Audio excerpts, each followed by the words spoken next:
Hi, this is Ruin, and welcome to another painting demo. Well, firstly, a confession. While I am an award-winning artist in multiple media for portraiture and a trained artist, I haven't done a portrait in many years. So it's wonderful to jump back into it and with a subject that I love. As this is my line and wash channel, I'll predominantly use fountain pens with fountain pen inks and washes of watercolour and also the fountain pen ink.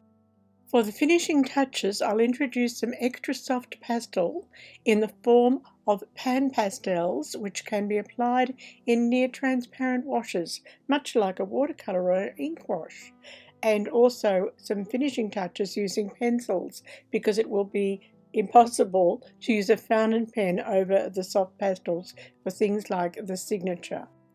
When choosing the subject for my portrait, I look for a good contrast of light and shadow, because that's what you're painting.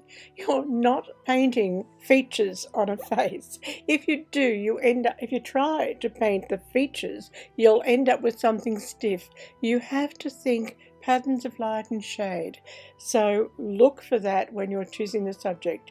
Preferably pose your model with a perhaps 3/4 angle view with lovely light cast with deep shadows. That's what I'd prefer to do, but I'm working from a photograph.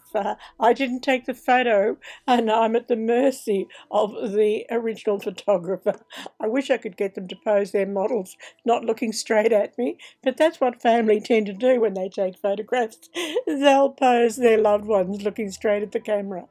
For the portrait artist, we do prefer natural looks of a child at play, not posed for the camera. In this case, it's a beautiful young teacher in the family, and I started this over 3 years ago, before I had a hiatus from my art, a forced retirement while I was helping care for my husband in an aged care home. But I'm now in independent living, my 11th month here, my studio is set up, and I am just going to have a ball. This is my first portrait, and it certainly will not be the last portrait in this new studio of mine. And thank you for my supporters who are helping make that possible. When I do fountain pen and ink line and wash journaling, I'm happy to use dye-based inks. But when I'm doing a portrait which is likely to be exposed to daylight, hung on a wall with a lot of light around it, I like to use a permanent document quality ink, which is pigment-based ink. That way it's not going to fade over time, and that's important. However, those pigment particles could more easily block the nibs of your pen. So if you're doing your work with the pigment-based inks, you need more pen maintenance. It's best to flush your nib out after use if you're not going to use it for a while. If you're going to use it every day, well then you may not need to flush your pen out quite as often. But good pen hygiene will make sure that when you pick up your pen, it's going to work for you the first time. Now, instead of using my more valuable gold nibs, I've made an exception, because this is a pigment-based ink and a little bit more likely to block, as I said, in the channels of the pen. So I'm using a steel nib, which is less expensive and not quite as much joy for me to work with, but it's more affordable, and it's a good beginner pen that I've chosen, which is the Lamy Safari. And I bought about 10 of these when they were on sale, so keep your eye out. Pens do go on sale. You can save quite a bit of money by putting your perhaps name on a mailing list to an art supply store or a pen supply store, and watch out when that particular art supply or pen that you're after goes on sale, because us artists, we do need to perhaps watch our pennies. There's so much we would love to have to work with. I got my pan pastels that way, by waiting until they came up on sale at 30% off. That allowed me to get quite a few extra pigments. So the Lamy Safari is what I'm working with here, and I'm working with the De Atramentis document inks. They are permanent and waterproof once dry. So I can put down my line and then come over this with a wash, and the line won't bleed. On the other hand, I have got demonstrations here where I've used the same De Atramentis ink, and as soon as I put the line down, I've gone into it with a wet paintbrush, and I've been able to emulsify some of that line and do the wash immediately using the same ink. So it gives you a lot of flexibility. I haven't used that technique in this particular work. I come in after it with the watercolour wash. Now this is the urban grey. There is also a dark grey, which is a little bit darker, and of course I felt the black was just a little bit too hard for the softness that I needed to paint a beautiful young woman. Choose the colour to suit your subject. Also, you could start off very light, use a light grey, and then build up, use a medium dark grey, and then the black if you wanted to. As you get more confidence and you know that's the line that you want, you know, once you're sure of your line, come in with the darker. But it's amazing how I've got the darks of the eye just using the mid-tone grey. Now remember, the whites of the eye are not white. The eye is always in shadow. That's what the eyelids and the eyebrow are for. People don't look directly at light. They tend to turn so that their eyeball is in the shadow. So keep that in mind when you're doing a portrait. Avoid using the white paper for the white of the eye. You use the white paper for strong reflective points on the face. By holding my pen very loose, which I show in another video on how to draw, I had this pen gripped in this hand so loosely that if you were to come along and grab the end of the pen, you'd find that it would literally fall out of my hand. So keep that in mind, to keep it very loose in your hand. Don't hold it tight like you would a pencil to draw with. Because you've got it loose, that allows you to vary the pressure that you apply to the paper. Most of the time I'm using next to no pressure at all. That's why I need a good ink flow pen. I'm using a medium nib for this, by the way. And I can vary it from a very fine line to a medium line just by how much pressure I apply to the paper. I love working with a gold nib pen with a semi-flex because that gives me even more variation of line width. But this is a good tough pen, ideal for an artist for their drawing work. Portraiture is the least forgiving subject to draw and paint, but we gain experience by doing it, not by being afraid to tackle it. So practice, and you can do whatever it is that you want to do. Now, again, with the colours that I'm choosing, I've chosen a near split opposite colour harmony. So the actual colours I choose are not specific. You can vary them. Just because I've chosen a Viridian green doesn't mean you can't use a phthalo green, even though I explain what the difference is. I've chosen a Naples yellow because I have a lot of Naples yellow and it needs using. I'm running low on my lemon yellow, and as I've just bought pan pastels and I don't want to buy more lemon yellow, I'm using Naples yellow. So no, you don't have to race out and buy the exact yellow I use or the exact earth brown. I'm using an unusual one, the dragon's blood. You can use Venetian red, you can use burnt sienna. It is not that specific.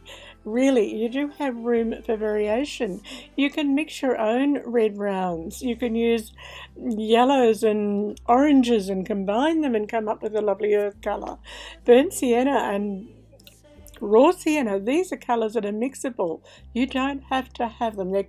They're called convenience colours. So don't worry about trying to have exactly the colour that an artist is using. The important thing is that you have a colour harmony, that you have lovely light warm hues, and that you have lovely deep and cool hues. So it isn't important that you have specifically what your demonstrating artist has. Use what's convenient for you. With all this learning how to do art, it's eclectic learning. It's taking what works for you and using it. and ignoring the rest. I love to work impressionistically and loose. You could take your work on to a more detailed stage if that's what you admire more. I love to work loose, and I'm trying to train myself to work looser than I do now. So it's a personal preference. In fact, of course, there's a joke amongst artists that we start off working tight. That's because when we're young, we have very good eyesight. As we get to our 40s and we start to need glasses, we start admiring the Impressionists more. And as we reach mature age with our cataracts, that's when we become the great abstract artist. So you can paint in the style that you love, or be like me and say, well, nature doesn't come in a style, and try to learn to paint what you see, which is what I do.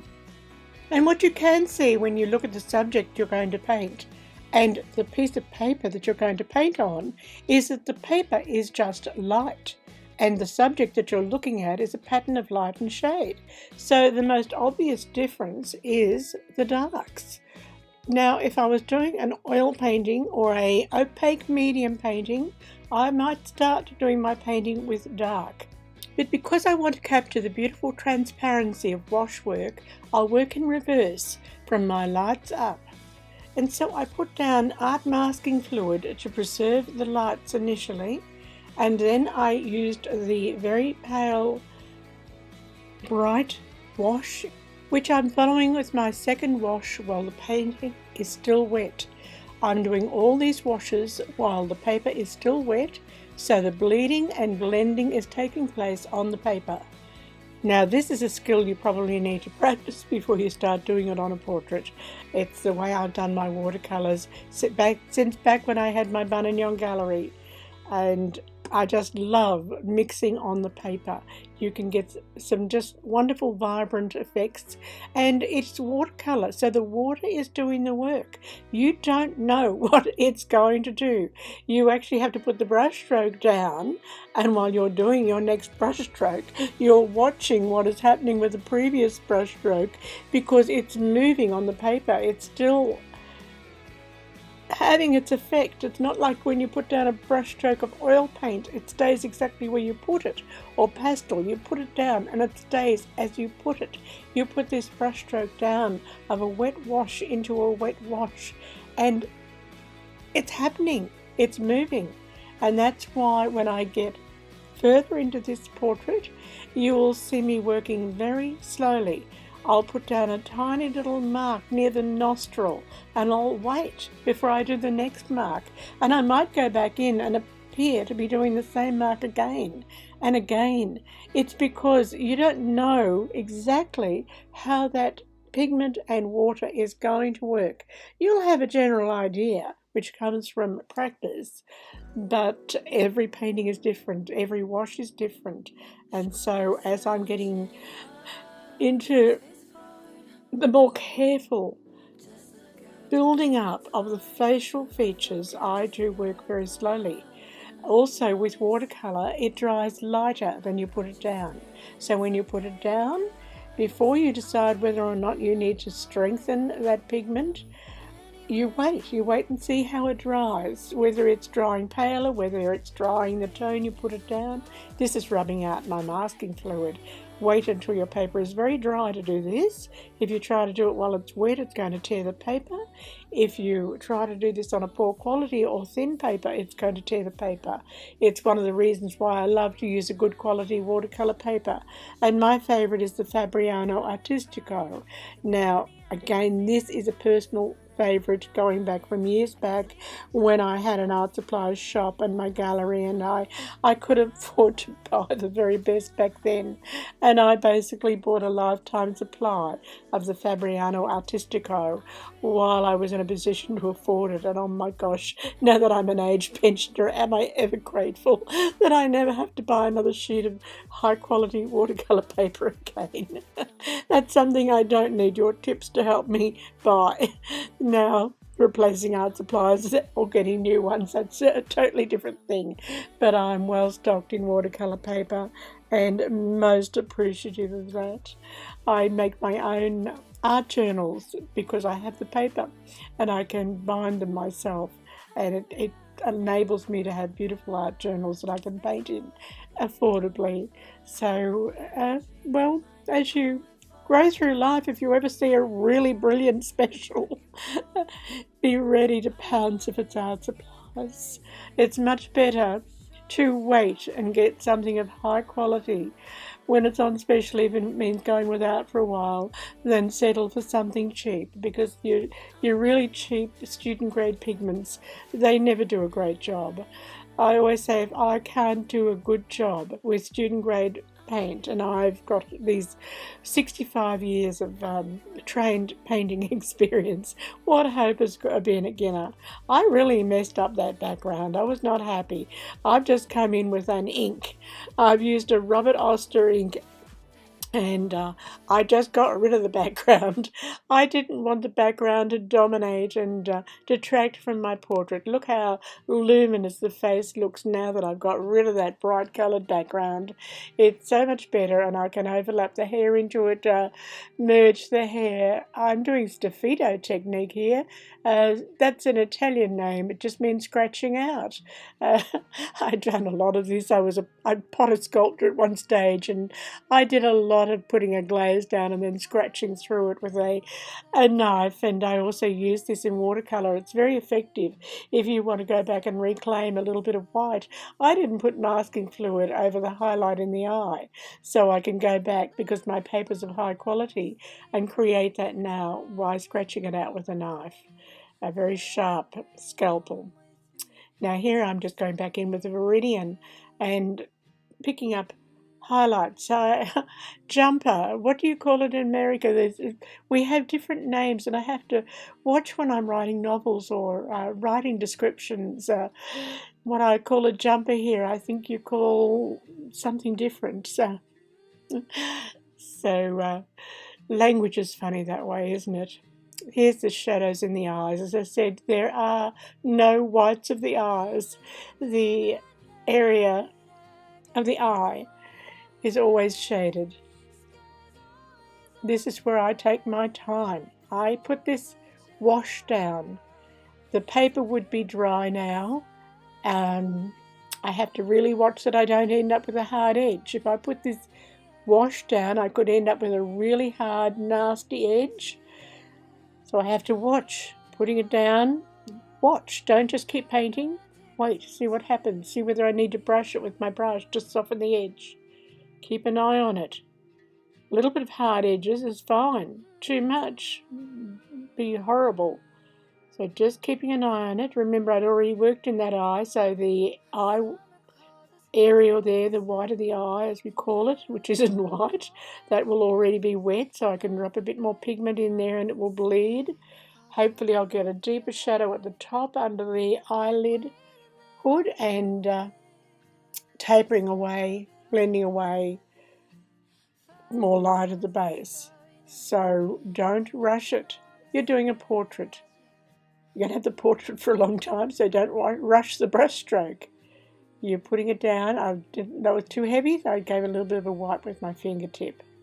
As long as your fingertip was clean and you're not introducing acids into the paper. I don't often put my fingers onto the paper, but there I did. One could work with a tissue, but then you're introducing acids too. A lot of people blot their watercolour with tissues. I tend to not. Tissues are not acid-free. Their wood pulp is acid.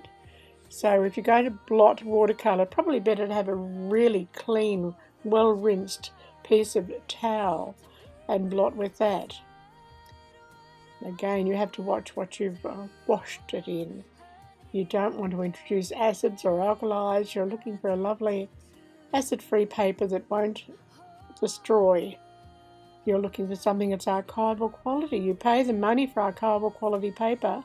Don't go and change its archival quality ability by doing a lot of blotting with tissues or hands onto it. If you look at old watercolours in antique shops, you'll see spot marks on them, little brown spot marks. It's called foxing or fox marks. And a lot of that can be from people handling it, fingerprints or so just introducing acids onto the paper. So we're trying to keep that paper pristine. That's part of it. As I said, you've bought quality paper, respect it. This is where I have to work slowly. I've got to watch what I'm doing, gradually build it up. No rush. You're looking for the contrast of light and shade. You're not trying to draw sharp details. The eyes don't have hard edges. The nose, mouth, they don't have hard edges. What you're doing is you're looking for the pattern of light and shade. Have you got it dark where it's dark? Have you got mid-tone where it's mid-tone? Have you left the light, the paper as the light? Where do you need a soft edge? Where do you need a hard edge? Some edges are sharp, others are blurred. If you're seeing too much and you're confused, squint your eyes. Squint your eyes until you're barely seeing the picture, and then you can see where it needs to be darker, where it needs to be lighter, much more easily, because you're only looking at the pattern of light and shade and not the details. I'm coming over with a mop brush. I love my mop brushes. They're lovely, generous washes. They hold such a lot of water, and you're not going back and filling up your brush all the time. Remember, every time you darken an area or detail an area, that means another area is going to be darkened or detailed. So at some point you've got to stop. The last thing you want is an overworked, muddy wash. If you make the skin look muddy or too muted, you are going to age your subject at least 10 years. I've worked with 4 brushes in this painting. I used 2 Pettigrew Pearl, which is a pure squirrel mop brush. I used a large size and a medium size. They're a beautiful pointed brush and they'll hold a huge amount of wash. I'm also using, for the details, I'm using this pure Kolinsky Sable pointed brushes. I'm using probably about a size 2, this one, and I used a size 6 earlier. There's a lot of debate these days about how ethical it is to use sable or squirrel brushes. Keep in mind that I got these brushes when I was 11 years old and started fine art training under Laurie Pendlebury at Swinburne Technical College, night school. Pure sable brushes was a requirement for my course, and I doubt that I'd save any squirrels or if I tried to use a synthetic brush now. If you're just starting off, certainly have a look and see if you can find synthetic brushes you like. Rosemary & Co. is a company I'm not affiliated with, but apparently they make some beautiful synthetic brushes that are very similar to natural hair brushes. My existing quality brushes will last me my lifetime as long as my studio assistant doesn't chew them up. If you are sharp-eyed, you'll get to meet my studio assistant very shortly. Now remember how I was saying be an eclectic learner and take from everything you watch and learn what will work for you and ignore the rest. You are the artist. A person telling you how they work doesn't understand your personal circumstances and can't tell you how you should work. There are many reasons why it may be preferable to stand up to paint. You tend to move away from your painting more often and take in the full view of the painting rather than be looking at the last brush stroke. You tend to work more free and comfortably because you're not overly focused on something that you just did. You're looking at everything that you've done over the whole period of time of the painting. So your painting will be more impressionistic, more professional looking. But the reality is most of you are not professional artists. You've probably done a hard day's work and you need to sit down and relax in your time off, and that may be the time that you choose to do art, and you would like to sit down and relax. In fact, as a professional artist, if you're working maybe 100 hours a week, which is not uncommon for an exhibiting artist, you're probably appreciative of all those moments that you can sit down. So as long as you keep in mind that you need to get up and move away and look at a distance at your artwork, there is absolutely no reason why you cannot sit down to do your artwork. Just make allowances for it and don't over-focus on tight, detailed work, which is what I'm doing at the moment. It is important to break away from the tight work. Your tight work will only make your work amateurish if you don't learn to soften. You're not looking at individual hairs in a portrait, you're looking at the impression of hair and the pattern of light and shade and reflected lights on that portrait. So it's very important that I get in and break away from this looking like individual hairs. In the same way, if I was painting a tree in a landscape, I shouldn't be looking at the leaves. Now for a little bit of fun, along the lines of doing what suits you as an artist, this is my painting chair, and I put my feet fully up. Some artists are so full of bullshit, am I allowed to say that on YouTube, in telling you what must be done in art rather than realizing that art is theory. They will tell you something is artifact when it's just their theory. When I was a practicing artist in my Buninyong gallery, I frequently demonstrated for groups. By the time I was in my 50s, 40 years of painting had played havoc with my shoulder, and so when I wanted to paint the sky of a landscape, I put my canvas upside down and I painted the sky upside down so that I didn't have to lift my arm in order to paint the top of the canvas. I brought it down lower so it didn't involve a lot of shoulder work. Later I was told that the local high art tutor was teaching his students that I painted upside down because that's how I saw the world. And so another art myth gets started. So I encourage you to make your art studio as comfortable as you can so that you can spend as many hours as you have free to do your art. And don't worry about how somebody tells you you are supposed to paint. The only rules that matter in art, as far as I'm concerned, are those of health and safety. Don't use toxic materials or handle your work in a dangerous manner, but protect yourself and other people. And paint or do YouTube with integrity. You don't steal other people's artwork or their tutorial content. That's just plain ethics. You would respect your client if you sell your work and not sell things as archival quality if you haven't bothered to check whether the materials you are using are light fast, or if the surface you work on will withstand the test of time.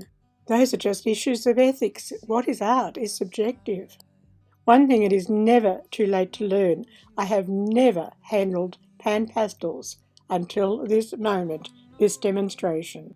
I chose a Dawn Emerson set, not because it was the best, but because it was the best buy on the day. I couldn't afford the full set, and it was discounted, and the other sets weren't. And there was quite a few colours in it. I liked the variety. I had a clear idea what I wanted to achieve with them. I chose them because they can be applied in a semi-transparent manner, much like a wash.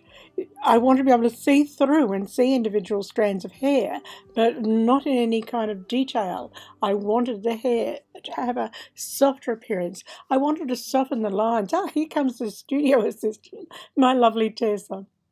And you're gorgeous. I'm sorry, she distracts me from my work too. And I wanted to soften the edges of the hair with the background. I wanted to make the hair more voluminous, but not in any kind of detail. And I also wanted to soften the hairline into the shadows that it would form on the face. So I'm getting all that softening by using extra soft pastels. I'm getting the feeling of highlights and reflected colour. I'm using the Viridian Green from the jumper. Jumper, I think, is an English word. I don't know how that transcends to the American. You can perhaps tell me. I think you use a different word for what we call a jumper. Is it sweater? Anyhow, no colour is an isolation in a painting. So if I have green in the jumper, there'll be green reflected in other areas of the painting. The hair colour shadow will be part of the shadows in the face and in the jumper. So work all over the painting and don't have anything happening in isolation, standing out. And as I complete this work, if the focus is on the beautiful face of this young teacher, then I'll be happy. If I hadn't been forced to sell all my soft pastels, including the pastel pencils, while I was 25 months in aged care, horrible, I would be working with my soft pastel pencils to finish this off. But I'm using my Grande Arche Luminance colouring pencils because I no longer own, and I spent all my spending money on the pan pastels, so I don't have the pastel pencils to do the final work and the signatures. So the colouring pencils that I rarely if ever use have got pulled out for the final work. Now think up any questions that you may have, and don't be afraid to ask. As I said, I have got many decades of teaching and professional art experience. You might as well tap into it. Happy creativity. And I most appreciate everyone who subscribes, gives me a thumbs up, makes a comment, or buys me a cup of coffee. Offer is my best, through the good and bad, through rich and poor. Oh, you look beautiful with that white dress on, with that white dress on. You look more beautiful than anyone I've known, than anyone I've known.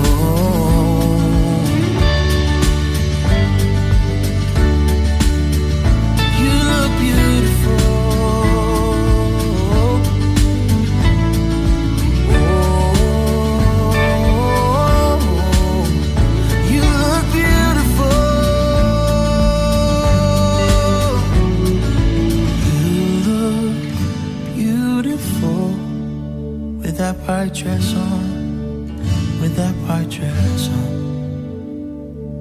You